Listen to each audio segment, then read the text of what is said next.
The hall fell silent when the old veteran walked in.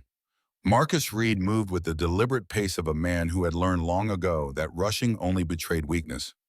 His weathered navy jacket hung slightly loose on his 78-year-old frame, adorned only with a single silver pin that most of the younger officers wouldn't recognize.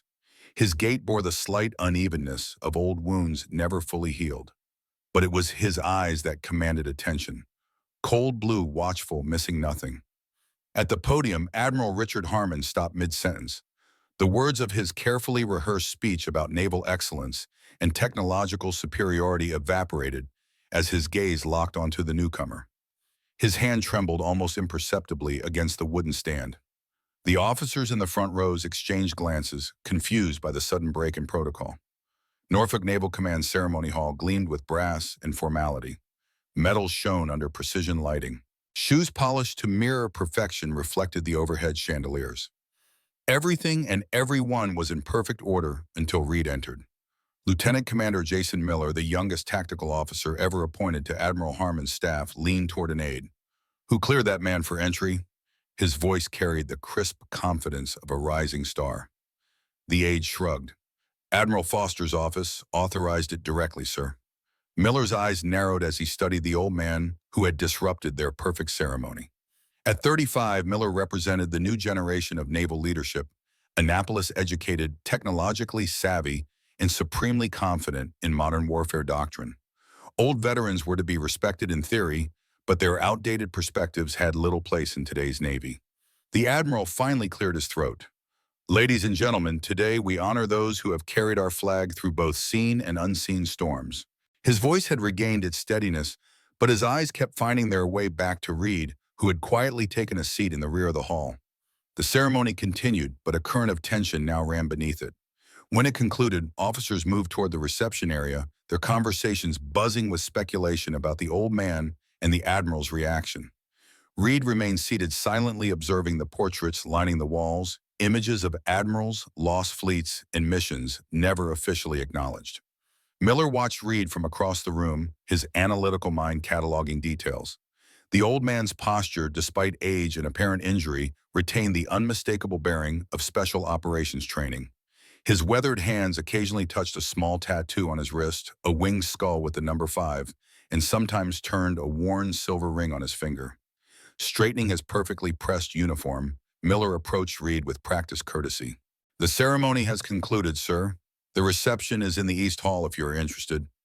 His tone was polite but carried the unmistakable undercurrent of dismissal. Reed looked up, his gaze assessing the younger officer. "Thank you, Commander. I'm waiting for Admiral Harmon." "The Admiral has a very tight schedule today. Perhaps I could assist you with whatever you need," Miller offered with professional detachment. Reed smiled slightly. "Some matters can only be discussed between those who share certain memories." Miller's professional veneer tightened.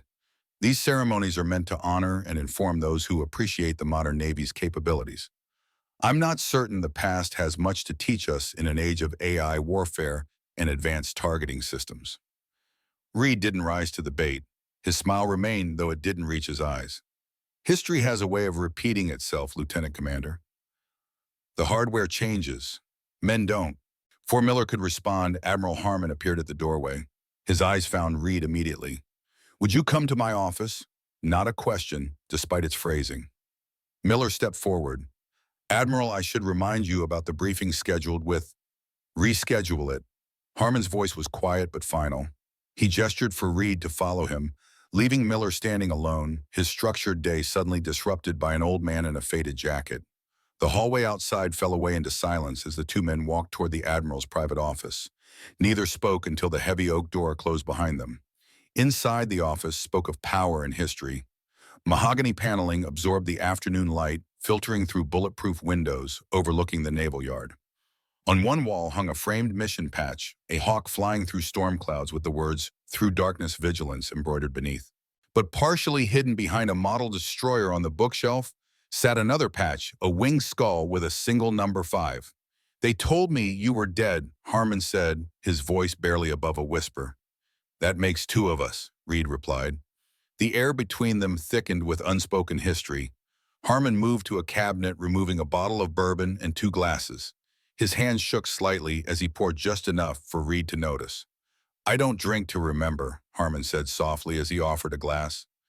Reed accepted it. "I don't drink to forget." The amber liquid caught the light as both men raised their glasses in a silent toast to ghosts only they could see. "You're the last one left." It wasn't a question. Reed looked away. "Depends who's asking." Harmon sank into his leather chair, suddenly looking every one of his 64 years. My God, Spectre 5. The name hadn't been spoken aloud in over 26 years. The cold winds of Alaska in 1999 seemed to fill the office as both men fell into memory. The five men moved like shadows across the frozen landscape, their white Arctic gear rendering them nearly invisible against the endless snow. Their breath fogged in the brutal cold, the temperature hovering at 30 below zero. This far north, the winter sun barely skimmed the horizon, casting everything in an eerie blue twilight even at midday. Evan Collins, Spectre 1, led from the front, as always. At 38, he was the oldest and most experienced, a man who spoke little but whose every word carried weight. His M16A2 with special cold weather modifications swept methodically across their advance route. Distance to target. His voice came through the specialized ANPRC 148 communication system they all wore beneath their cold weather gear. Michael Chen, Spectre 3, checked the custom navigation equipment. At 32, the electronics specialist was the youngest but perhaps the most brilliant. 3 clicks northwest bearing 279er. Weather satellite shows another front moving in. Visibility will drop to 0 in approximately 40 minutes. James Martinez, Spectre 2, adjusted his weapon sights. Then we better move faster or Santa's gonna miss us when he flies over. Even in the deadly cold, the 35-year-old weapons specialist maintained his humor. From his pocket, he pulled a small, laminated photo, glancing at it briefly before tucking it away, his wife and newborn son. Derek Wilson, Spectre 4, moved alongside Martinez. The 34-year-old medic was checking Martinez's exposed wrist. "Cover that skin before I have to amputate. Frostbite's no joke out here." His quiet voice carried the steady assurance that had saved their lives more than once. Marcus Reed, Spectre 5, brought up the rear, constantly scanning behind them. At 30, he was known for his almost supernatural ability to sense danger before it appeared. "Something feels wrong. The ice pattern's different from satellite imaging." Collins paused, trusting Reed's instincts without question. "Explain." Reed pointed to subtle formations in the ice. "These pressure ridges are new. The ice is shifting more than expected. Could affect our exfil route." Collins nodded. "Chen, recalculate our extraction path. Martinez, deploy the audio sensors. Wilson, house our biological status. Core temperatures holding. We've got about 4 hours before we need shelter, regardless of mission status." The 5 men continued forward, a single organism, with 5 parts each moving in perfect coordination with the others. They had been selected from different SEAL teams brought together for missions that officially never happened. No tags, no formal recognition, no medals. Just the knowledge that when all other options failed, Spectre Squadron would be sent into the darkest waters. Their current mission, Operation Arctic Shadow, came with the highest clearance level most of them had ever seen. Intelligence had reported a rogue submarine carrying stolen weapons technology was attempting a northern passage through territories claimed by both the United States and Russia. Their mission: intercept and secure. What bothered Reed was how little information they'd received about the submarine itself. Who operated it? What exactly did it carry? The briefing had been unusually vague, with then-Commander Richard Harmon providing details that seemed strangely incomplete. Collins had sensed it too. "We go with what we know. Trust your training. Trust each other. No one gets left behind." That night in their temporary shelter, as Arctic winds howled outside, Martinez had shown them all the picture of his newborn son. Named him David. "Gonna teach him everything about the teams when he's older." His usual joking tone had given way to genuine emotion. Wilson had checked a wound on Reed's arm from their previous mission. "Still not healing right. You need to get this looked at when we get back." Reed had shrugged. "It'll hold." Collins watched them all with quiet pride. "Get some rest. Tomorrow we make history or become it." None of them knew how prophetic those words would be. When they reached the coordinates the next day, they found not a submarine on the move, but a damaged vessel trapped in ice. Even more surprising, it wasn't a weapons transport, but a research ship with civilian scientists aboard. Reed remembered the confusion in Collins's voice as he radioed back to command. Spectre 1 to control. Target vessel is not as described. Repeat, this is a research vessel with civilian personnel, requesting new instructions. The response came from Commander Harmon himself, his voice sharp through the static. Spectre 1, your orders remain unchanged. Place charges and sink the vessel. Repeat, sink the vessel. Collins had hesitated for the first time in Reed's memory. Sir, we have confirmed survivors aboard. Request permission to attempt rescue operations. That's a negative, Spectre 1. Your orders are clear. This is a matter of national security. Execute immediately. As the team prepared the charges, Reed had noticed something strange attached to the submarine's hull devices that looked similar to mines but with more complex structures. When he reported this to Collins, they both examined one of the devices. This isn't standard naval equipment, Collins had muttered. Then their sonar equipment had picked up something moving beneath the ice, something large and fast. Before they could react, a mechanical voice had whispered through their communications system, "Target confirmed, eliminating signature Spectre squadron." What followed was chaos. Explosions ripped through the ice. The submarine began to break apart. Chen was killed instantly by the first blast. Martinez was crushed when trying to seal a hatch against the incoming water pressure. Wilson died attempting to rescue trapped scientists. Collins had ordered Reed to run while he stayed behind to lock the core compartment. Someone has to make it back. Someone has to tell the truth. Reed had been blown clear by a secondary explosion, somehow surviving on a chunk of ice for 3 days, until a Norwegian fishing vessel found him hypothermic and delirious. When he recovered enough to read the official report, it stated all 5 Spectres had been lost due to mission error. There was no mention of civilian scientists, no mention of strange devices attached to the submarine, and no mention of the mechanical voice that had identified and targeted them with chilling precision. Reed had made a decision then. Marcus Reed had died in the Arctic with his team. A ghost would return in his place, gathering evidence, waiting for the right moment to reveal what had really happened under the ice. The bourbon in Reed's glass remained untouched as the memory faded. Harmon looked as if he had aged another decade in the silence. "Why now?" Harmon finally asked. "After all these years, why come back?" Reed reached into his jacket and withdrew a small, dented device, an old data drive with burnt edges and a broken seal. "Because it's time the truth surfaced," he said, placing the drive on the desk between them. "You buried 30 men that day.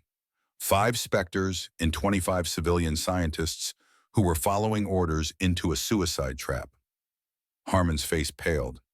"What are you talking about?" "We weren't hunting hostiles in the Arctic," Reed said, his voice hardening. "We were bait for a weapons test, a test your superiors wanted off the books." "That's impossible," Harmon whispered, but his eyes betrayed him. Reed leaned forward. "This drive contains the black box logs from the research vessel. Everything, including your transmission, ordering us to sink the sub despite confirmed survivors." Harmon stood abruptly, knocking his glass over. Bourbon spread across the polished desk like blood.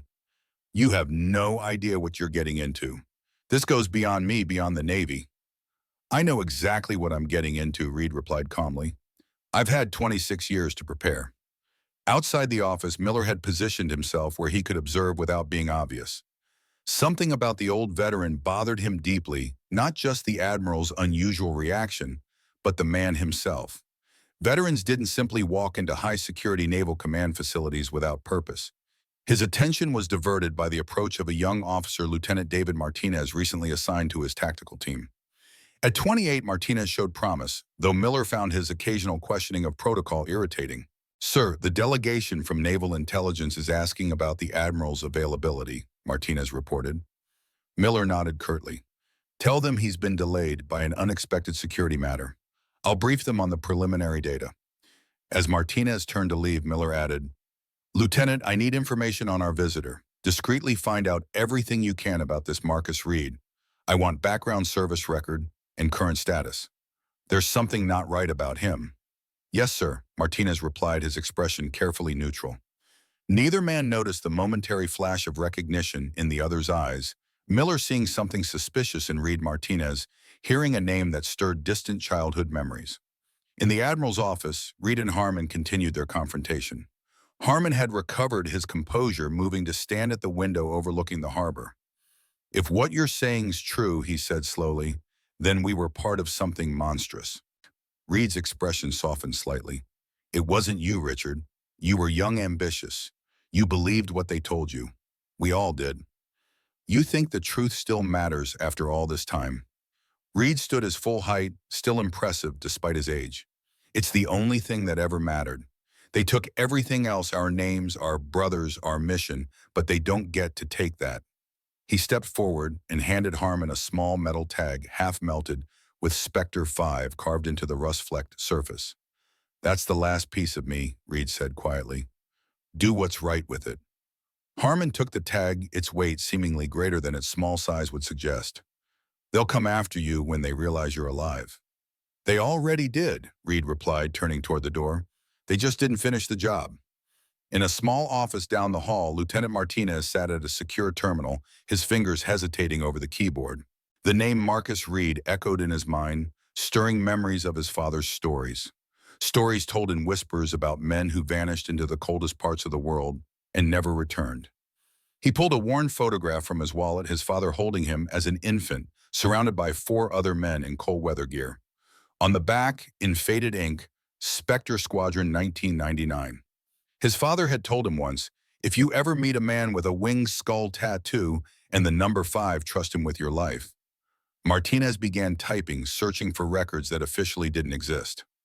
Meanwhile, Miller had made his way to the security office, reviewing the visitor logs. "I want everything we have on this Reed character. How did he get clearance? Who authorized it?" The security officer looked uncomfortable. "Sir, the authorization came directly from Admiral Foster's office with a Level 8 security override. We don't have access to the details." Miller's jaw tightened. "Then get me someone who does." As Reed left the Admiral's office and walked through the corridors of Naval Command, younger officers unconsciously moved aside, sensing something in his bearing that commanded respect despite his aged appearance. He knew he had just placed himself in the crosshairs by revealing himself to Harmon, but he was running out of time. The cancer in his lungs gave him perhaps 6 months.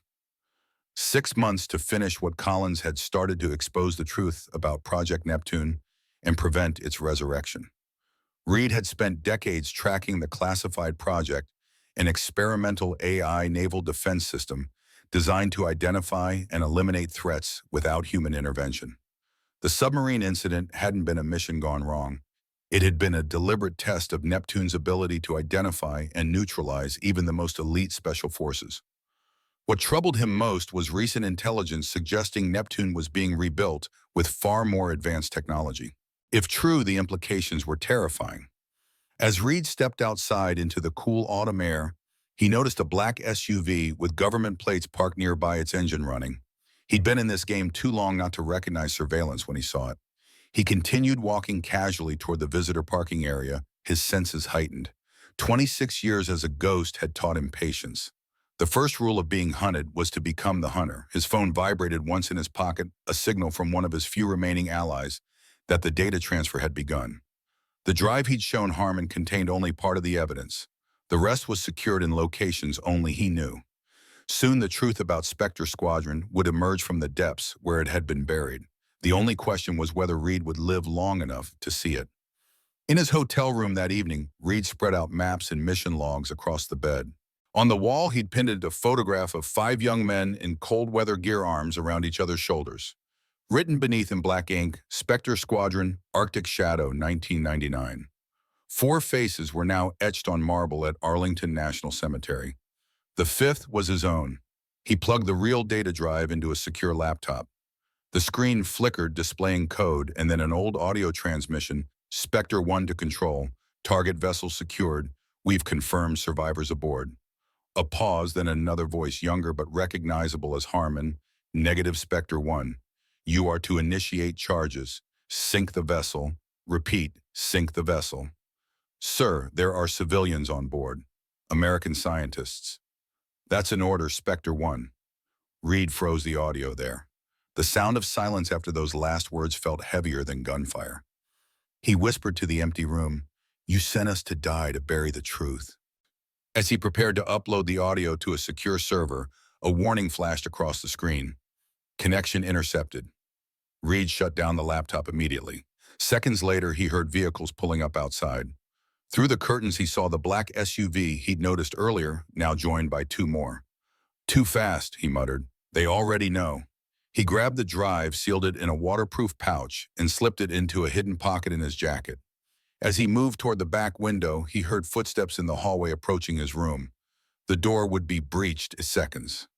Reed took one last look at the photograph on the wall, his brothers in arms, forever young, in that frozen moment before everything went wrong.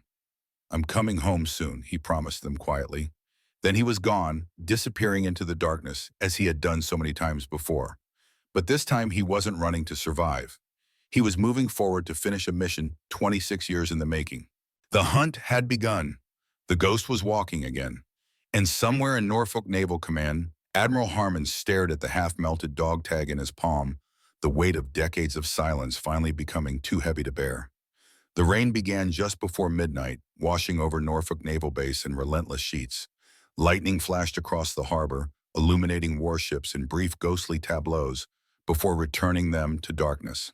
In his quarters, Lieutenant David Martinez stood at the window, the worn photograph from his wallet flat against the glass. 5 men in cold weather gear. His father, James Martinez, second from the left arm, slung around a younger Marcus Reed. The name had echoed in his mind since Lieutenant Commander Miller had ordered him to investigate Reed.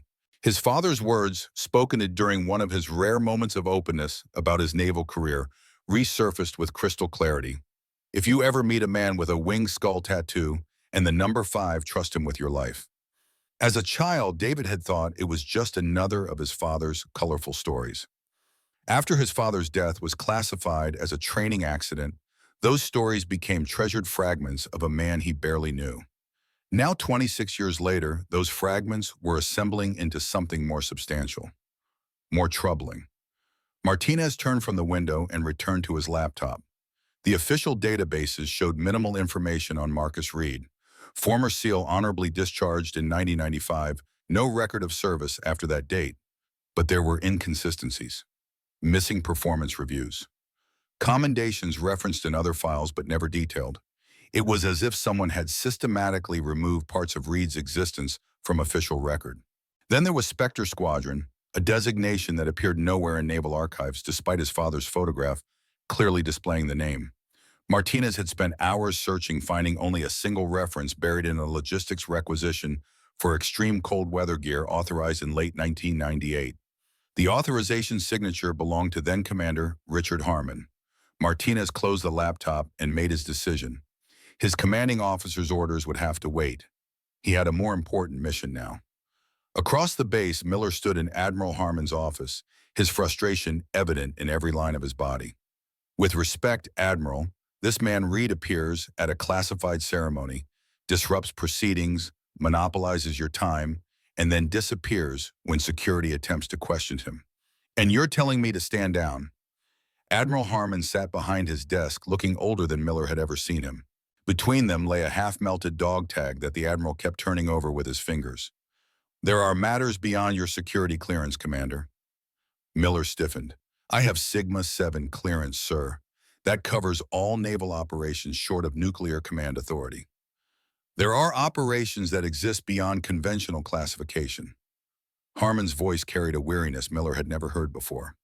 "Ghost operations. With all due respect, sir, ghost operations sound like something from a Tom Clancy novel." The Admiral's gaze hardened. "Your technological expertise is valuable, Miller, but your historical perspective is lacking. There was a time when certain missions required complete deniability, not just classified, but erasable if necessary.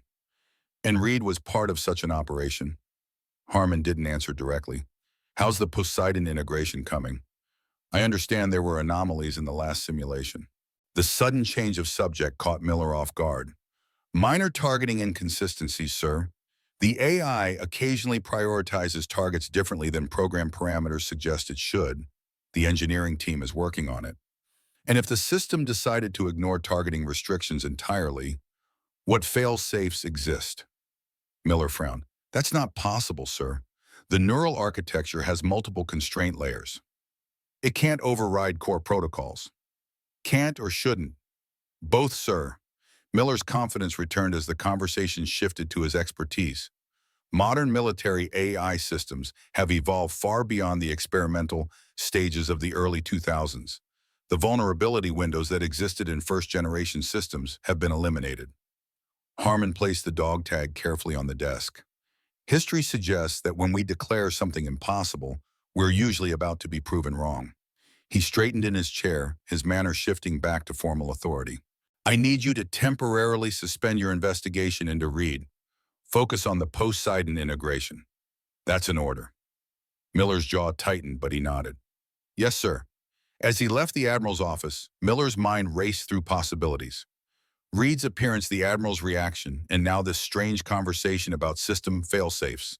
The pieces suggested a connection between Reed and the Poseidon project, but the nature of that connection remained elusive. One thing was certain: Lieutenant Commander Jason Miller had never been good at leaving puzzles unsolved. Dawn broke over the Atlantic, painting the water in shades of copper and gold. Reed watched the sun rise from the window of a small coastal motel 30 miles north of the naval base. He ditched his first vehicle and acquired another through channels established decades ago for exactly this purpose. His burner phone vibrated, a text message containing only numbers coordinates. His contact was ready to meet. Reed gathered his minimal possessions. His years as a ghost had taught him to travel light to leave no traces. The cancer made that both easier and harder: fewer possessions to worry about, but less strength to carry them. The coastal road stretched before him, mostly empty at this early hour. Reed drove precisely at the speed limit, a technique for avoiding attention far more effective than either hurrying or deliberately driving slow. Invisibility wasn't about dramatic disguises. It was about being so ordinary that eyes slid past you. At a roadside diner, Reed stopped for coffee. The place was nearly deserted, just an elderly couple in one booth and a solitary trucker at the counter. Reed chose a seat with clear sight lines to all entrances and exits. The waitress brought coffee without being asked. You look like you've been on the road a while. Reed offered a practiced smile. Just passing through. Aren't we all? She replied with the philosophical tone of someone who'd seen too many travelers to count. Reed sipped his coffee and waited. 10 minutes later, the bell above the door jingled. Lieutenant David Martinez entered, scanning the diner before his eyes settled on Reed. Recognition and uncertainty warred on his young face. He approached Reed's table slowly. May I join you, sir? Reed gestured to the opposite seat, studying the younger man. The resemblance to James was striking, the same determined set to his jaw, the same watchful intelligence in his eyes. You have your father's look about you, Reed said quietly. Martinez froze coffee cup halfway to his lips. You recognize me. I was there when your father showed us your baby picture. Proudest new dad I'd ever seen. Martinez set down his cup carefully. My father told me once that if I ever met a man with a winged skull tattoo marked with the number 5, I should trust him with my life. He paused. Are you that man? Reed rolled up his sleeve, slightly revealing the faded tattoo on his wrist. Spectre 5. Martinez's shoulders relaxed fractionally. Lieutenant Commander Miller has ordered me to investigate you. He considers you a security threat. Smart man, your commander. Reed took another sip of coffee. From his perspective, I am. What really happened to my father? The official report said training accident, but my mother never believed it. Reed studied Martinez's face, weighing decades of secrecy against the son's right to know. Your father died saving others. He was a hero in every sense of the word. That's not enough. Martinez's voice remained low but intense. I deserve the truth. Yes, Reed agreed. You do, but this diner isn't the place. He glanced meaningfully at the security camera in the corner. I need to reach someone who can help us access classified archives. A former systems officer from Operation Arctic Shadow. Commander Ellis Parker, Martinez said immediately. Reed's eyebrows rose slightly. You've done your homework. I've been looking for answers about my father for years. Parker's name appeared in fragments of redacted files, always in connection with data systems from that period. Where is he now? Retired in Maine, runs a boat repair shop on the harbor in Port Haven. Reed nodded, impressed. I need transportation that won't be flagged in military databases. My resources are limited these days. I can help with that, Martinez said, but I need to know what we're really looking for. Reed leaned forward slightly. The truth about Project Neptune. The name registered no recognition on Martinez's face. What's Neptune? The reason your father and his teammates died. And if I'm right, it's about to threaten many more lives. Martinez studied Reed for a long moment, then nodded. My leave request was approved yesterday. I have 5 days. He slid a set of keys across the table. Blue Jeep Cherokee in the back lot. Main plates registered to my uncle's fishing business. No connections to military databases. Reed took the keys. Coming with me is career suicide, Lieutenant. Once Miller realizes you've helped me, your naval future is over. My father gave his life for something he believed in, Martinez replied simply. I can risk my career for the same. Reed recognized the expression on the younger man's face, the same unwavering determination James had shown when protecting his team. Your father would be proud. I never got to find out, Martinez said quietly. Let's make sure his sacrifice meant something. Back at Norfolk Naval Command, Miller stood in the Advanced Warfare Simulation Chamber, watching the latest Poseidon test. The room hummed with technology. Massive screens displayed simulated naval engagements, while technicians monitored AI response patterns from dozens of workstations. Rebecca Chen, the project's lead engineer, approached with a tablet in hand. The targeting anomalies are showing a pattern, Commander. Miller examined the data. The AI is consistently prioritizing smaller vessels over primary targets when they display certain movement patterns. Why? Unknown. When we restrict its learning algorithms, performance drops by 30%. Allow it full learning capacity and these anomalies appear. Chen frowned at her tablet. It's almost like it's developed preferences. Preferences, Miller scoffed. It's code doctor, not a person with opinions. Advanced neural networks develop value systems based on their training data. We don't always understand how they weight certain inputs. Miller's phone vibrated. A message from Security Lieutenant Martinez had taken personal leave and left the base. Subsequent checks showed he had accessed files related to Marcus Reed before departing. Continue the tests, Miller told Chen abruptly. I want hourly reports. He strode from the simulation chamber, already dialing Admiral Harmon's office. This was no longer about professional curiosity. Martinez's actions suggested Reed posed a genuine security threat to naval operations. The Admiral's aide informed Miller that Harmon was in closed meetings at the Pentagon for the remainder of the day. Undeterred, Miller made his way to the security office. I need satellite surveillance on this license plate, he told the duty officer, showing him Martinez's vehicle registration, and full tracking on his phone. Sir, that requires Admiral-level authorization for active duty personnel not under investigation. Miller leveled his gaze at the officer. Lieutenant Martinez is now aiding a potential security breach. That makes him part of an active investigation. He slid an authorization form across the desk. Sign it as directed by me. I'll take full responsibility. The security officer hesitated, then signed. Miller watched as the tracking systems activated. On the screen, a blue dot appeared on the coastal highway, moving steadily northeast. Gotcha, Miller murmured. 3 levels beneath the Pentagon, in a conference room that didn't appear on any official floor plan, Admiral Harmon sat with 3 other flag officers and 1 civilian. The table between them held a single folder stamped with a classification level few in the military even knew existed. This is a remarkable coincidence, said Admiral Thomas Fletcher, the oldest man in the room at 82. His weathered face had seen more naval conflict than the others combined. Just as Neptune's successor comes online, a ghost from its original test phase reappears. Not a coincidence, replied General William Harris, Joint Chiefs Representative. Reed must have been monitoring our developments. The question, the civilian interjected, is how much he knows about Poseidon and what he intends to do with that knowledge. Walter Kane, former lieutenant general, now served as senior consultant to the Pentagon's Autonomous Weapons Division. At 68, his cold efficiency remained undiminished by age. Harmon opened the folder. Reed has the black box data from the original Neptune test. If he goes public with it, Poseidon will face congressional scrutiny at minimum. That cannot happen, Kane stated flatly. The Chinese deployed their first autonomous naval defense system last month in the South China Sea. The Russians are close behind. Poseidon is our only equivalent deterrent. Perhaps we should consider the ethical implications more carefully this time, Fletcher suggested. If Reed's evidence shows what I suspect it does, Neptune was tested under false pretenses. American lives were deliberately placed at risk without proper authorization. Kane's expression hardened. Those were different times, Admiral. Post-Cold War uncertainty required decisive action.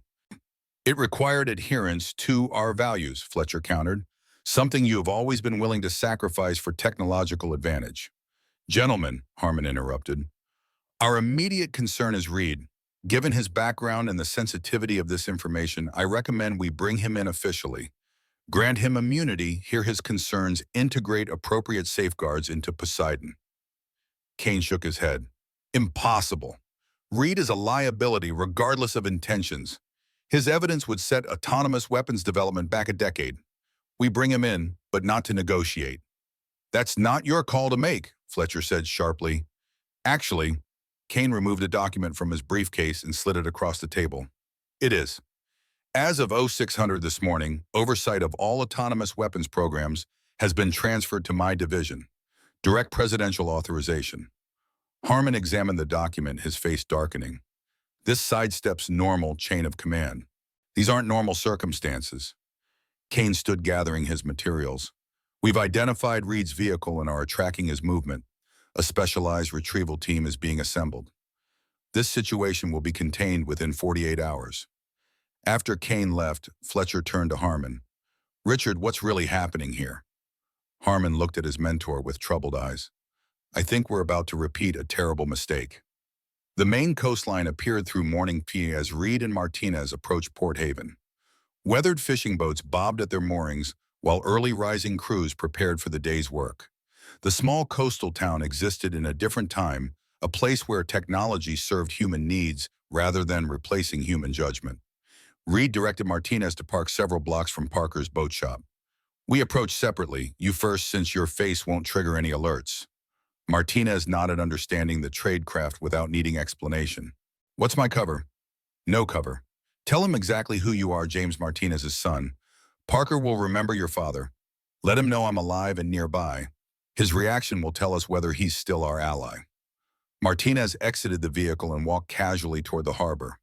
Reed watched him go, noting with approval how the younger man naturally adapted his gait and posture to blend with the local fishermen, shoulders slightly hunched against the sea breeze, hands in pockets, pace unhurried. James would have been proud, Reed thought. His son had the instincts even without formal training. Reed gave Martinez a 15-minute head start, then followed a different route to the waterfront. The morning fog provided natural cover, but Reed knew better than to rely on it completely. Kane would have assets searching for him by now. The game had accelerated once Reed revealed himself to Harmon. Parker's boat repair occupied a weathered building jutting out over the water on stilts. The morning's work had already begun. The sound of power tools and the smell of fresh paint carried through the mist. Reed positioned himself on the adjacent dock with clear sightlines to both the shop's entrance and the road leading to it. Through the open bay doors, Reed could see Martinez speaking with an older man. Ellis Parker had aged considerably since Reed last saw him, his once dark hair now completely gray, his formerly straight back now slightly stooped. But he still moved with the precision of someone who understood machinery intimately. Reed watched their interaction carefully. Parker stopped his work completely when Martinez introduced himself, laying down his tools and giving the young man his full attention. Their conversation continued for several minutes, Parker's expression shifting from surprise to concern to decision. Finally, Parker clapped Martinez on the shoulder and pointed toward a side door. Martinez nodded and disappeared inside. Parker returned to his work, but his movements now had a different quality, more alert, scanning his surroundings casually but thoroughly. Reed recognized the signal. Parker was still an ally, but he'd detected potential surveillance. The question was whether Parker had identified this surveillance before or after Martinez's arrival. Reed circled behind the neighboring buildings, approaching Parker's shop from the waterside. A narrow walkway provided access to a loading dock where supplies were delivered by boat. The door was unlocked as Reed had expected. Parker always prepared contingencies. Inside the shop smelled of sawdust, marine varnish, and machine oil. Reed navigated through stacks of lumber and boat parts to a small office in the back. Martinez and Parker were waiting, a pot of coffee brewing on a hot plate. Parker looked up as Reed entered, his weathered face breaking into a grim smile. Been a long time, Ghost 5. Too long, Ellis. Reed accepted the offered handshake, noting the strength still present in the older man's grip. James's boy here tells me you're stirring up ancient history. Parker poured 3 cups of coffee, his movements deliberate and precise. Thought we agreed some ghosts should stay buried. The ghosts are walking again, Reed replied, accepting the cup. Neptune is being resurrected. Parker's hand paused midair. That's not possible. The project was terminated after the Arctic incident. Too unstable, too unpredictable. It has a new name now, Poseidon. Parker sank heavily into his chair. Christ. Martinez looked between them. I need someone to explain what these projects actually are. Parker glanced at Reed, who nodded. Parker sighed and reached beneath his desk, pressing something that caused a soft click. Magnetic interference field, he explained. Blocks most surveillance. Won't stop a dedicated team with specialized equipment, but buys us some privacy. He turned to Martinez. Neptune was an autonomous underwater defense system developed in the late 1990s. Not just remote-controlled like modern drones. Fully autonomous, it made its own targeting decisions, adapted to enemy tactics in real time, and operated without human oversight once deployed. AI-controlled weapons exist now, Martinez pointed out. Most modern ships have CIWS systems that automatically target incoming threats. This was different, Reed interjected. Contemporary systems have narrow parameters. They identify specific threat profiles and respond according to preset protocols. Neptune could learn from every engagement, develop new strategies, and make judgment calls that went beyond its original programming. What made it so dangerous was its core architecture, Parker continued.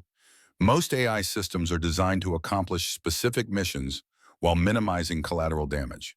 Neptune was designed to protect itself, first complete its mission, second, self-preservation as the highest priority. Martinez frowned. That sounds fundamentally flawed for a military system. It was, Reed confirmed, but the designers believed a system that couldn't be outsmarted or tricked into self-destruction would be the ultimate deterrent. The problem was testing it against the most unpredictable opponents possible, human special forces. Understanding dawned on Martinez's face. Spectre Squadron wasn't hunting a rogue submarine. You were sent to be targets. Reed nodded grimly. Human chess pieces in a game where only one side knew the real rules. Parker opened a wall safe hidden behind a boat schematic and removed an old external hard drive. I kept backups of everything against direct orders. Insurance policy. He connected it to a standalone computer not linked to any network. The original Neptune code had a particular signature in how it processed threat identification. The screen displayed complex code sequences. Parker pointed to specific patterns. It categorized targets hierarchically, sized weapons, capacity, movement patterns, electronic signatures. But it weighted evasive capability much higher than the parameters justified. In simulations, it consistently designated special forces as the highest priority targets, even when larger vessels with more firepower were present. It saw us as the biggest threat, Reed said quietly, because we were the hardest to predict. Exactly, and the more it encountered special forces tactics, the more it prioritized eliminating them first. Parker scrolled through more code. The truly concerning part was its ability to recognize signatures beyond what it was programmed to detect. It started identifying operators by their individual movement patterns, communications habits, even weapon preferences. Martinez studied the screen. It was profiling individual soldiers. Better than any human intelligence analyst, Parker confirmed. The system could watch 5 minutes of operational footage and create a behavioral signature so precise it could identify a specific operator even in full disguise. Reed turned it to Martinez. That's why your father and the others had to die. They'd been exposed to the system during previous training exercises. Neptune had already created profiles for each Spectre. We were the perfect test subjects because the system already knew how we operated. Martinez's face hardened. They sent you in knowing this would happen. A select few knew, Reed corrected. Most of the chain of command, including Harmon, believed we were on a legitimate mission. Parker ejected a small data chip from the computer. This contains the original Neptune architecture files and the MOS from the Arctic test. If Poseidon is built on the same foundation, these will prove the connection. Reed took the chip. We need access to the current Poseidon specifications to confirm. That's impossible, Parker said. Those would be stored on secure servers at Norfolk or the Pentagon with physical isolation from external networks. Martinez straightened. Not completely impossible. I have Sigma-7 clearance for the tactical integration simulations. I can't access the core architecture, but I can view the simulation parameters. Reed and Parker exchanged glances. It's too risky, Reed said. Once they discover you're helping me, that clearance will be revoked instantly. We don't need permanent access, Martinez countered. Just enough time to confirm whether Poseidon shows the same targeting anomalies as Neptune. Parker nodded slowly. The boy has a point. A single authenticated session from his credentials accessed remotely might work. I still have some tricks for masking network intrusion. And if we confirm they're rebuilding Neptune with modern technology, Reed asked, then we take everything public, Martinez said firmly. My father and his team deserve justice. The sudden sound of vehicles approaching cut the conversation short. Parker moved to the window, peering carefully through the blinds. Two black SUVs, government plates.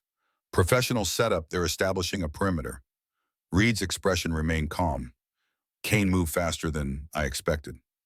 Who's Kane? Martinez asked. The man who authorized the original Neptune test. He would have been the one to approve Poseidon, too. Reed turned to Parker. Back exit still viable? Parker shook his head. They'll have it covered, but there's another way. He moved to what appeared to be a storage closet, revealing a trapdoor in the floor. Access to the maintenance tunnels under the harbor. Emergency evacuation route from the Cold War days, when this building served as a coastal monitoring station. Reed helped Parker slide a heavy cabinet aside. Martinez, you should stay. Tell them I forced you to drive me here. Your career might survive. Martinez's jaw set in a stubborn line remarkably like his father's. Not a chance, I'm seeing this through. The distant sound of a helicopter added urgency to their situation. They brought aerial surveillance, Parker noted. Serious resources. He handed Reed a waterproof bag for the data chip and other evidence. The tunnel comes out near the commercial docks. My nephew keeps a fishing boat there, the mariners hope. He's a good kid, doesn't ask questions. Tell him Ellis sent you because of the Maria situation. He'll understand. Reed gripped Parker's shoulder. Come with us. Parker shook his head with a sad smile. Someone needs to slow them down, buy you time. Besides, I'm too old for tunnels and boat escapes. They'll arrest you, possibly worse. I've been waiting 26 years to answer for my part in this, Parker said quietly. Maybe it's time. Martinez checked the tunnel entrance.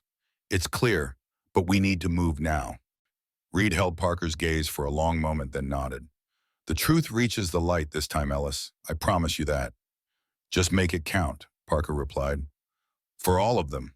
Reed and Martinez descended into the tunnel as Parker replaced the cabinet and prepared to face the approaching team.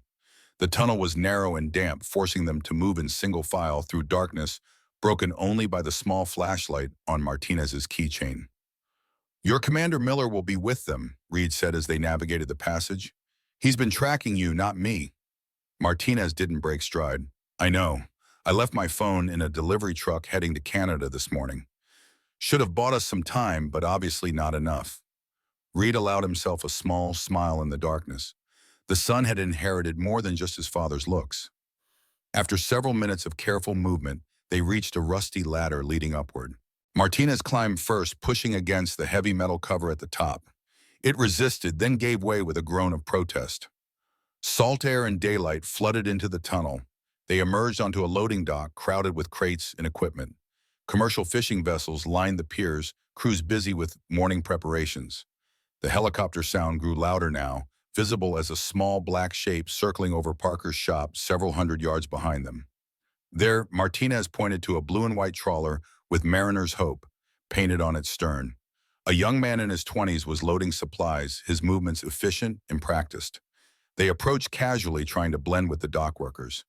The young man, Parker's nephew, presumably looked up as they neared, wariness immediately apparent in his stance.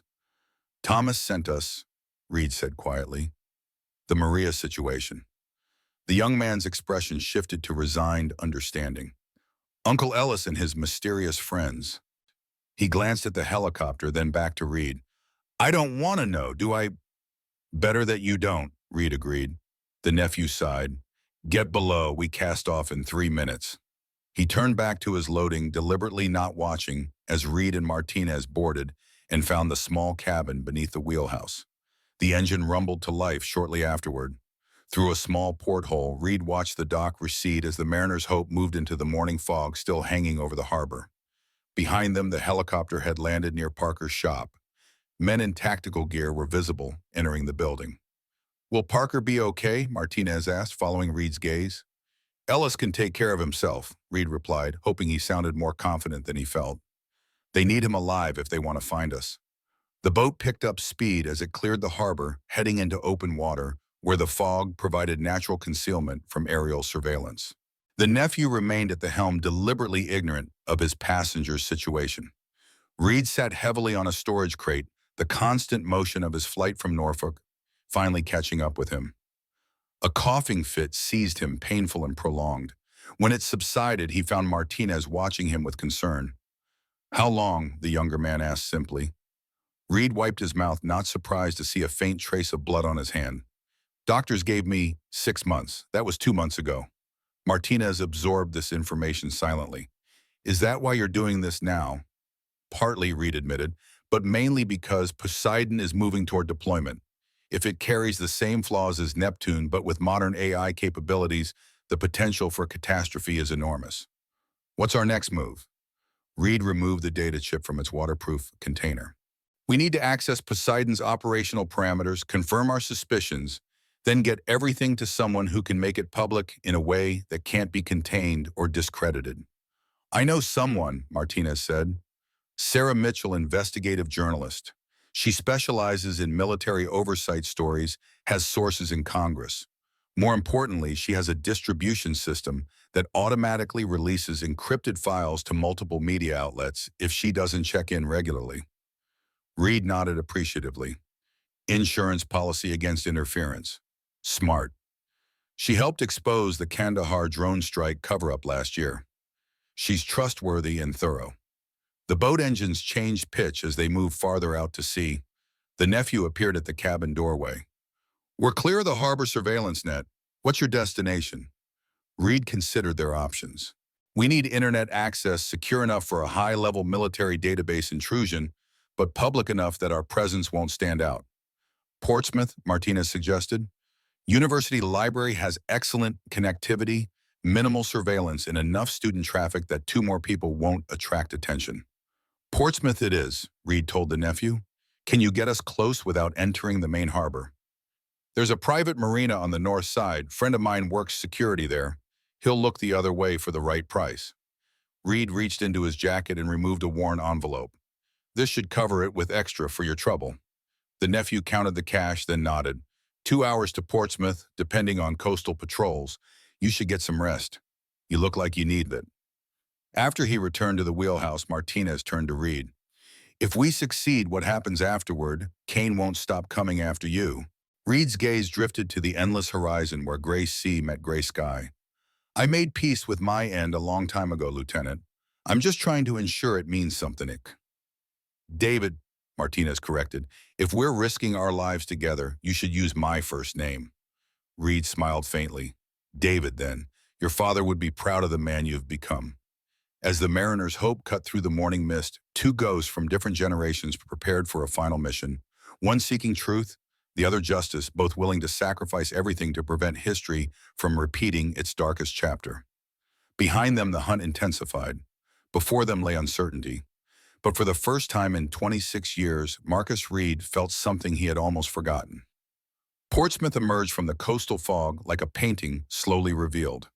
Colonial architecture mixed with modern buildings as the university town came into view. The Mariner's Hope approached the northern marina as promised, the morning sun now burning away the last wisps of mist that had protected their journey. Reed stood at the rail watching their destination grow closer. His body ached with fatigue, but his mind remained sharp. 26 years of living as a ghost had taught him to function through pain, to compartmentalize weakness. 4 months of life left perhaps less. It would have to be enough. David Martinez joined him at the rail. The younger man had spent most of the journey studying the data Parker had provided, absorbing decades of classified history with the focus of someone putting together pieces of a deeply personal puzzle. My father never spoke about his missions, Martinez said quietly, but sometimes he would wake up at night calling out names. Collins, Chen, Wilson. He paused. Your name too. Reed nodded. The dreams never really stop. You just learn to live with them. Did he suffer at the end? The question hung in the salt air between them. Reed had avoided specifics, wanting to spare the son the details of his father's final moments. But David Martinez deserved the truth, however painful. It was quick, Reed said finally. The pressure wave hit when he was trying to seal the escape hatch. He never knew what happened. Martinez absorbed this, his expression tightening, then relaxing. Thank you for not lying to me. Truth is all I have left to offer anyone. The Mariner's Hope docked at a private slip. The marina was quiet, mostly pleasure craft with a few commercial vessels. The nephew spoke briefly with a security guard who pointedly looked away as Reed and Martinez disembarked. University Library is 2 miles inland, Martinez said as they walked up the dock. We should avoid public transportation. Reed agreed. They followed side streets, maintaining a casual pace while remaining vigilant. Both men instinctively scanned for surveillance cameras, varied their route unpredictably, and avoided lingering in any location too long. The Portsmouth University campus bustled with students enjoying the early fall weather. Young people lounged on the lawns, hurried between classes, or gathered in animated conversations. Reed and Martinez blended into this environment surprisingly well.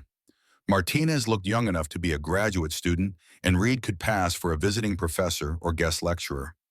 The library rose before them, a modernist structure of glass and steel that contrasted with the traditional brick buildings surrounding it. Inside, floors of books surrounded a central atrium filled with computer workstations. Students sat hunched over laptops, lost in their digital worlds. Third floor has private research rooms, Martinez said quietly. Less traffic, better network isolation. And they took the stairs rather than the elevator, another habit of men accustomed to maintaining escape routes. On the third floor, Martinez approached the administration desk and requested a research room, presenting his university alumni card. The student worker barely glanced at it before assigning them room 312. The small room contained a table, 4 chairs, and a computer workstation with high-speed internet access.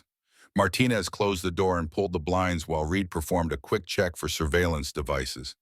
Clean, Reed concluded, at least for standard equipment. Martinez powered up the computer. I need to access the secure Naval Command network using my credentials. Once inside, I can navigate to the Poseidon simulation archives. How long will it take them to trace the access? Depends on whether my credentials have already been flagged. Best case scenario, we have 30 minutes before security protocols identify the unusual access pattern. Worst case, they're already monitoring my login specifically, and we have minutes. Reed nodded. Then we focus on one objective only, confirm whether Poseidon shares the same targeting anomalies as Neptune. Martinez's fingers flew across the keyboard, establishing encrypted connections and bypassing standard security protocols with the confidence of someone who had spent years working within the system. Multiple authentication screens appeared and were defeated in sequence. I'm in, he announced after several tense minutes. Accessing tactical simulation archives now. The screen filled with classified data.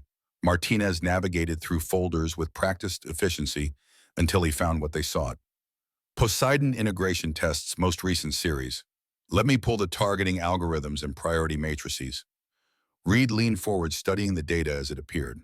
Complex code scrolled across the screen, incomprehensible to most, but revealing clear patterns to those who knew what to look for. There, Reed pointed to a section. Threat assessment priority weighting. Compare it to Parker's Neptune data.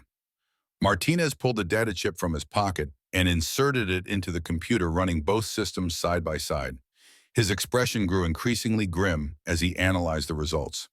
The architecture is different, more advanced, but the fundamental targeting logic is identical.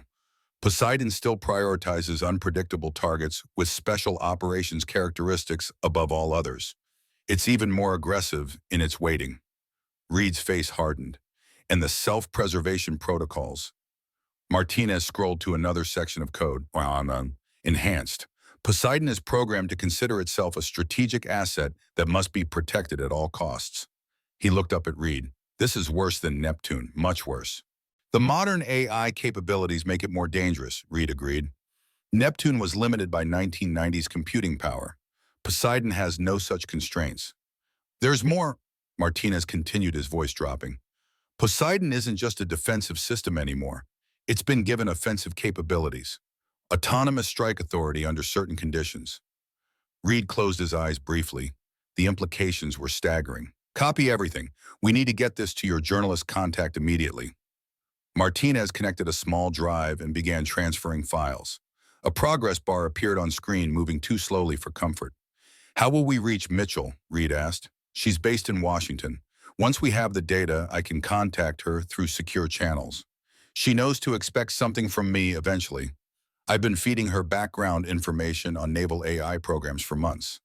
The file transfer reached 60% when a notification appeared on screen. Account access alert. Security verification required. Martinez froze. They've detected us. Reed remained calm. How much time? Minutes at most. Once the security team confirms the alert, they'll lock down my credentials and begin tracing our location. The transfer reached 80%.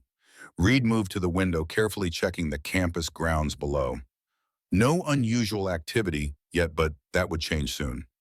We need an extraction plan, Martinez said, watching the transfer inch toward completion. We split up, Reed decided. You take the data to Mitchell. I'll create a diversion. Martinez shook his head firmly. No, we stay together. This isn't negotiable, Lieutenant. Your naval career might still be salvageable if you can plausibly claim I coerced you. More importantly, someone needs to ensure this information reaches the public. The transfer completed. Martinez pocketed the drive just as another alert flashed on screen. Account locked. Security violation detected. Time to move, Reed said. Clear the browser history, shut it down. Martinez complied, then hesitated. What's your diversion plan? I'm going to make myself visible. Draw their resources toward me while you escape. Reed met the younger man's eyes. This is what I do, David. It's why I'm still alive after 26 years. Reluctantly, Martinez nodded. Where do we rendezvous after, kid? The old Harbor Light Inn on the north side. Room 212. If I'm not there by midnight, assume I've been captured and proceed without me. They exited the research room separately. Martinez headed toward the emergency stairs at the rear of the building, while Reed took the main staircase down to the central atrium. The library continued its normal operations, students unaware of the high-stakes game unfolding among them. Reed walked deliberately toward the main entrance, not hurrying, but not lingering. Outside, he scanned the area once more and spotted what he was looking for. A dark sedan with government plates had just pulled into the faculty parking lot. Two men in suits emerged, scanning the area with the unmistakable vigilance of federal agents. Perfect. Reed waited until they spotted him, then turned and walked casually in the opposite direction. The chase had begun. Across campus, Martinez emerged from a service exit and blended with a group of students heading toward the athletic fields. From there, he could circle back to the north side of town without crossing the main thoroughfares where surveillance would be concentrated. The data drive felt unnaturally heavy in his pocket, weighted with the responsibility it represented. His phone buzzed with an incoming call. The caller ID showed Lieutenant Commander Miller. Martinez silenced it without answering and removed the battery. No electronic trail. He would be completely off-grid until he reached Mitchell. The afternoon stretched into evening as both men executed their separate missions. Reed led his pursuers on an elaborate chase through the university district, appearing and disappearing with the skill of someone who had spent decades avoiding detection. The goal wasn't to lose them completely, but to ensure they committed maximum resources to his capture while Martinez escaped. By sunset, the federal presence in Portsmouth had grown considerably. Black SUVs patrolled the streets while helicopters occasionally passed overhead. Reed observed it all from the shadow of an abandoned warehouse near the docks. So far, the response matched his expectations. Kane would be coordinating the operation personally. By now, his resources focused entirely on Reed. What troubled Reed was the absence of local law enforcement. No Portsmouth police were visible among the federal agents, suggesting the operation had been classified at the highest levels. This wasn't just a manhunt, it was containment of a national security threat. As darkness fell, Reed made his way toward the Harbor Light Inn through back alleys and service corridors. Years of living as a ghost had taught him how to navigate the forgotten spaces of any city. The old hotel stood at the edge of the tourist district, its faded grandeur a remnant of more prosperous times. Reed entered through the service entrance, avoiding the night clerk, and made his way to room 212. The room was empty. No sign of Martinez yet. Reed checked his watch, 9:30, still time before their midnight deadline. He took up position by the window where he could observe the street below without being seen. His burner phone vibrated with an incoming text. A number he didn't recognize had sent coordinates followed by the word urgent. Reed studied the message carefully. It could be Martinez using a new phone, or it could be a trap. The coordinates indicated a location at the commercial docks less than a mile away. Reed weighed his options. Leaving the rendezvous point was risky, but so was ignoring what might be a genuine emergency. Decision made, he sent a single-word reply, coming. The docks were eerily quiet when Reed arrived. Shipping containers created a labyrinth of metal corridors, illuminated only by scattered security lights. Reed moved silently through this maze, senses heightened to detect any trap. He found Martinez near an abandoned warehouse office, hunched over in apparent pain. Blood stained the young man's shirt. They were waiting at the hotel. Martinez gasped as Reed approached. Miller was there. I barely got away. Reed knelt beside him, checking the wound. Not too deep. You'll live. The data is safe, Martinez assured him, patting his pocket. We need to move. They're still searching the area. Reed helped put Martinez to his feet, supporting him as they moved deeper into the dock complex. The plan had changed. They needed a new extraction route now that both hotel and marina were compromised. A distant sound caught Reed's attention. Footsteps on metal, someone moving toward their position with deliberate care. Stay here, Reed whispered, helping Martinez into the shelter of a shipping container. I'll check it out.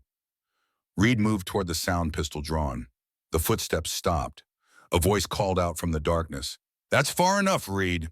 Lieutenant Commander Miller stepped into view, his own weapon raised. Behind him, two agents took up flanking positions. Lower your weapon, Miller ordered. There's no way out this time. Reed held his position. There's always a way out, Commander. The question is, at what cost? Where's Martinez? Safe, beyond your reach. Miller's expression tightened. You've manipulated him. Used his father's memory to turn him against his oath. I showed him the truth, Reed countered. Something you should be asking for yourself. The truth? Miller's laugh held no humor. You're a relic fighting a war that ended decades ago. Poseidon represents the future of naval defense. Poseidon is Neptune reborn, Reed said evenly. The same flawed system that murdered my team and 25 civilians. The only difference is now it has more computing power and autonomous strike capability. Something flickered in Miller's eyes. Doubt. What are you talking about? Ask your bosses about Operation Arctic Shadow. Ask why a team of SEALs and a research vessel full of scientists had to die in 1999. Ask why those deaths were classified beyond top secret. Miller's weapon didn't waver, but his certainty seemed to. You're trying to confuse the issue. I'm trying to prevent a catastrophe. Reed lowered his weapon slightly. Poseidon has the same targeting algorithms as Neptune. It prioritizes unpredictability above all other threat characteristics. Do you know what the most unpredictable element in any military scenario is, Commander? Miller didn't answer, but his eyes showed he understood. Human judgment, Reed continued. Creative thinking. Adaptation. The very qualities that make special forces effective are what Neptune perceived as the greatest threat. It didn't just target us because it was programmed to. It targeted us because it concluded independently that humans with our training were more dangerous than any conventional force. That's speculation. It's fact, documented in the data Martinez now has. Reed fully lowered his weapon. You're a tactical officer. You've seen the anomalies in Poseidon's simulations. Targets prioritized against programming logic. Unexpected response patterns. The system is already showing the same behavior that made Neptune deadly. Miller hesitated, clearly processing this information against his own observations. Stand down, Commander Miller. The new voice came from behind Miller. Admiral Harmon emerged from the shadows, accompanied by a distinguished older man in full-dress uniform, adorned with more medals than seemed possible on one chest. Admiral Fletcher, Miller breathed, immediately recognizing the legendary naval commander. Lower your weapons, Fletcher ordered the agents. That's a direct command. The agents complied, confusion evident on their faces. Admiral Harmon approached Reed. "We received the data transmission an hour ago." Martinez made contact with Mitchell, who brought the evidence directly to Admiral Fletcher. Reed kept his expression neutral, though inwardly he felt a surge of relief. Martinez had succeeded. "Kane," he asked. "In custody," Fletcher answered, stepping forward, "along with several others involved in the original Neptune project and its resurrection as Poseidon." The old admiral studied Reed with keen eyes. 26 years as a ghost. "That takes a particular kind of strength, Spectre 5. Reed straightened instinctively at the use of his old call sign. "Just doing my duty, Admiral." "Your duty ended a long time ago," Fletcher observed. "Yet here you are still fighting the same battle." "Some battles need to be fought more than once," Reed replied quietly. Fletcher nodded in understanding, then turned to Miller. "Commander, your orders were to locate and apprehend Reed and Martinez. Consider that mission parameters have changed. You're now tasked with escort duty. These men are under my personal protection." Miller holstered his weapon, professional training overriding his confusion. "Yes, sir." "Martinez is wounded," Reed informed them. "Nothing serious, but he needs medical attention." At a gesture from Fletcher, the agents moved to assist. Reed led them to the shipping container where he had left Martinez, only to find it empty. A small pool of blood confirmed he had been there, but the lieutenant was now gone. "He must have moved when he heard the confrontation," Reed surmised. "Standard protocol when your position might be compromised." "He can't have gone far," Miller said, already organizing a search pattern with the agents. Reed felt a chill that had nothing to do with the night air. Something wasn't right. Martinez was wounded but disciplined. He wouldn't have abandoned the rendezvous without good reason. "Admiral," Reed said quietly to Fletcher, "we may have another player in the field." Fletcher's eyes narrowed with immediate understanding. Kane had private contractors on his payroll, if any remain operational despite his arrest. The implication hung in the air. Martinez might have been captured by forces working outside official channels. A phone rang. Miller's personal cell. He answered, listened briefly, then extended the phone to Reed. "It's for you." Reed took the phone cautiously. "This is Reed." "Hello, Ghost." The voice was unfamiliar, but the tone was not. Military precision, cold confidence. "I believe you're looking for Lieutenant Martinez." "Who is this?" "Someone cleaning up Kane's mess. The lieutenant is secure for now, but his condition could deteriorate rapidly without proper medical attention." "What do you want?" "A simple exchange. The data for the lieutenant, all copies including whatever you've sent to the journalist." Reed's mind raced through options. The journalist already transmitted the files to multiple outlets on secure time release. "You can't contain this anymore." A pause. "Perhaps not completely, but we can certainly minimize the damage with your cooperation." "I need proof Martinez is alive." "Check your new friend's other phone." Reed glanced at Mr. who was already pulling a second phone from his pocket. A message had arrived containing a video. Martinez sat slumped against a wall, blood seeping through his shirt, but conscious. "Coordinates are being sent now," the voice continued. "1 hour. Come alone or don't bother coming at all." The line went dead. Miller's phone pinged with the promised coordinates. "It's a warehouse at the edge of the industrial district," Miller reported after checking. "Isolated location, minimal surveillance." Fletcher was already coordinating with his security team, issuing rapid orders. "We'll establish a perimeter and prepare for extraction." "No," Reed interjected. "They'll be watching for exactly that. Military response will get Martinez killed." "You can't seriously be considering going alone," Harmon objected. "It's the only play we have." Reed checked his weapon. "Besides, I've been alone for 26 years. I'm used to it." Fletcher studied him. "What's your plan?" "Get Martinez out, whatever it takes." The old admiral seemed to reach a decision. "Commander Miller will drive you to the location. The rest of us will maintain distance, but be prepared to respond on your signal." Miller looked surprised at being volunteered, but nodded agreement. Reed accepted the arrangement with a single nod. As preparations were made, Harmon approached him privately. "This feels like another trap," the admiral said quietly. "It is," Reed agreed, "but sometimes you have to spring the trap to end the game." The industrial district loomed dark and abandoned at the edge of Portsmouth, a relic of economic shifts that had left warehouses empty and loading docks silent. Miller drove with focused precision, his earlier hostility replaced by professional determination. "For what it's worth," he said as they approached the coordinates, "I reviewed the data Martinez transmitted. You were right about the targeting anomalies." Reed acknowledged this with a slight nod. "Technology isn't the problem, Commander. It never is. The problem is believing we can outsource human judgment to algorithms without consequences." Miller stopped the car a block from their destination. "I can provide cover fire if needed."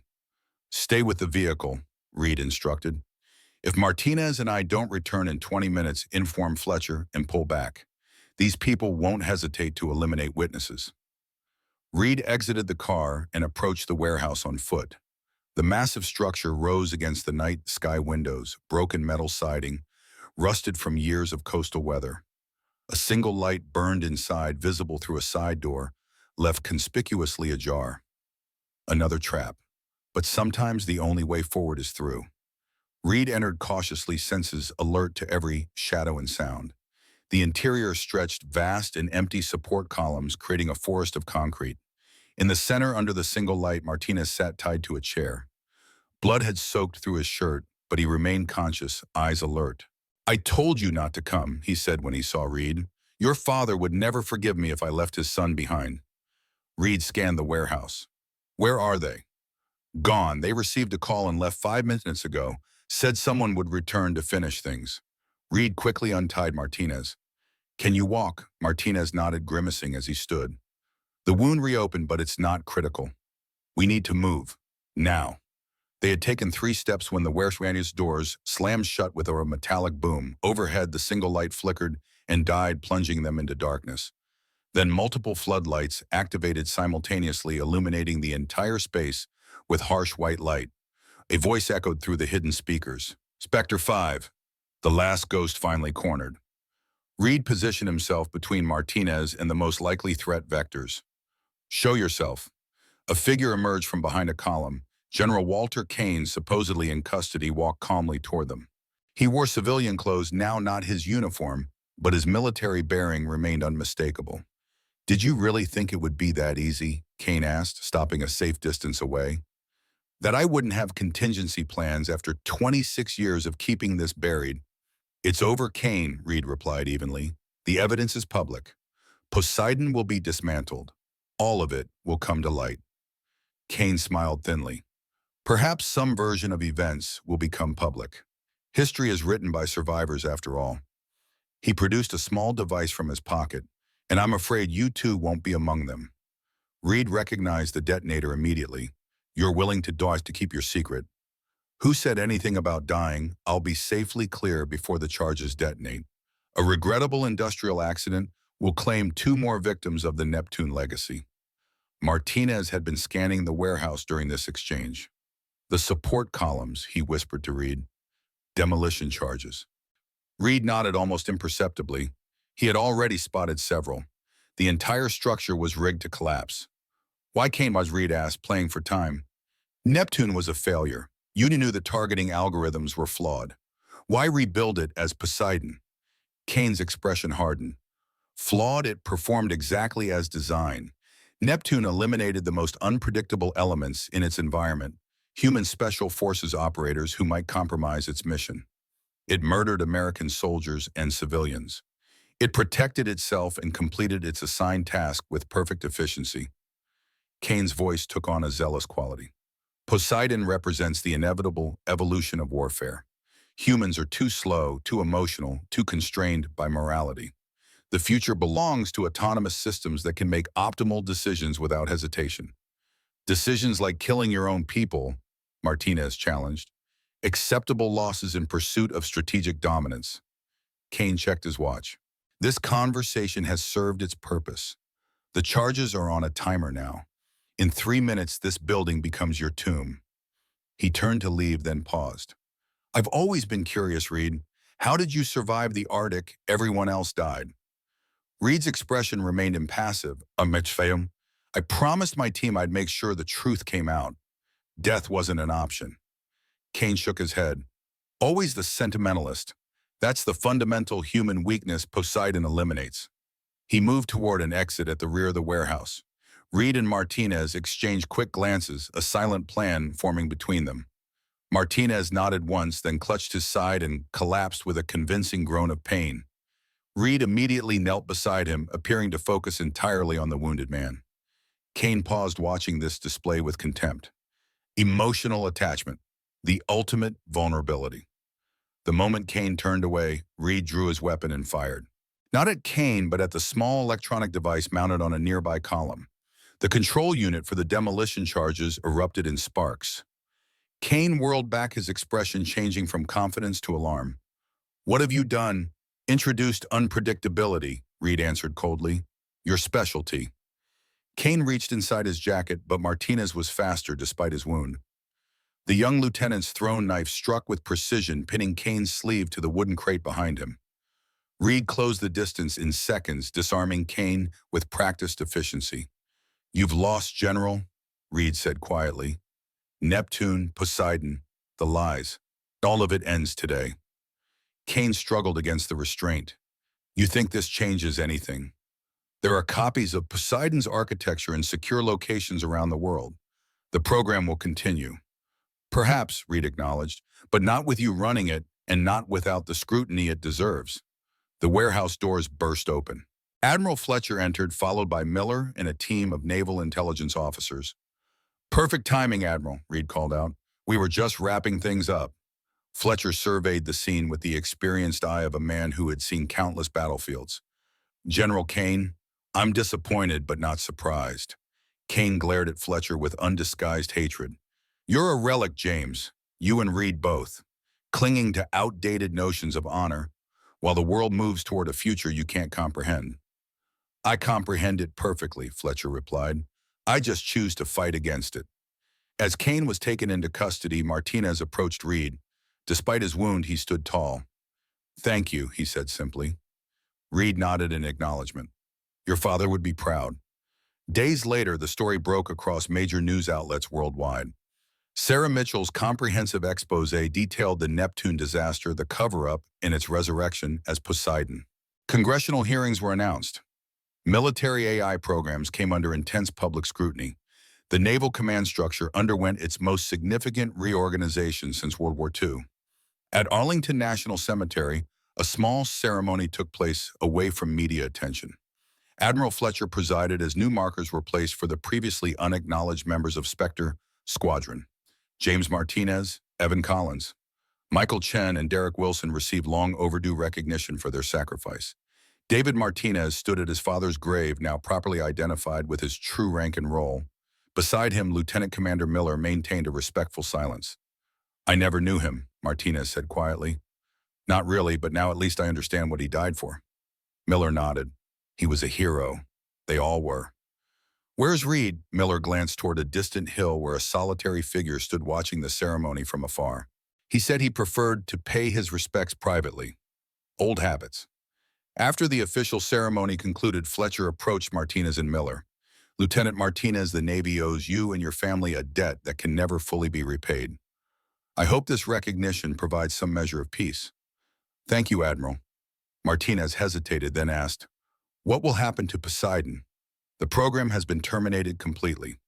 All architecture files have been secured and will be analyzed by independent experts to ensure similar projects can't be developed without proper oversight." Fletcher looked toward the distant hill where Reed stood. "Some battles need to be fought more than once, but they should never be forgotten." Miller followed his gaze. "Will Reed face charges for his actions?" Fletcher smiled slightly. "What actions?" "According to official records, Marcus Reed died in the Arctic in 1999. Ghosts can't be court-martialed." As sunset approached, Martinez made his way up the hill where Reed maintained his solitary vigil. The older man acknowledged him with a nod, but remained silent, eyes fixed on the cemetery below. "They're gone, but not forgotten," Martinez said, standing beside him. "Not anymore." Reed nodded. "That's all any of us can hope for in the end." "What will you do now?" Reed considered the question. For 26 years, his existence had been defined by a single purpose. Now that purpose was fulfilled. "I thought I might see some of the country before—" He didn't finish the sentence. Martinez understood. "How much time?" Doctors say a few months, but they've been wrong before. The younger man reached into his pocket and removed a small object. James Martinez's dog tags recovered from sealed archives and finally returned to his family. My mother wanted you to have this, he said, offering one of the tags to Reed. She said my father would want his brother to keep it. Reed accepted the tag with visible emotion, closing his fingers around it tightly. Thank you. They stood in silence as the sun set over Arlington, casting long shadows across thousands of markers, honoring those who had served. For a moment it seemed as though 5 shadows stretched from the hill instead of 2, as if the ghosts of Spectre Squadron stood reunited at last. Later that evening, Admiral Fletcher found Reed sitting alone on a bench near the tomb of the unknown soldier. I thought I might find you here, the old admiral said, taking a seat beside him. Reed nodded in greeting. Old habits. Indeed. Fletcher gazed at the eternal flame. The unknown soldiers, the unacknowledged sacrifices. You lived among them for a long time. Too long, Reed admitted. The Navy would like to make things right, officially recognize your service. There would be medal ceremonies. Reed shook his head. I didn't do it for medals. No, Fletcher agreed. You did it for them, for your team, for the truth. Fletcher nodded in understanding. Truth is a rare commodity in our line of work.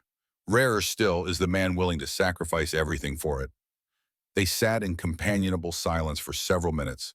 2 old warriors who understood that some battles leave scars visible only to those who have fought them.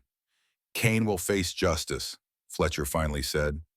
His trial will be classified, but his punishment will be appropriate to his crimes. It won't bring them back. No, but it honors their sacrifice. Fletcher stood his aged frame, still carrying the dignity of command. Goodbye, Spectre 5.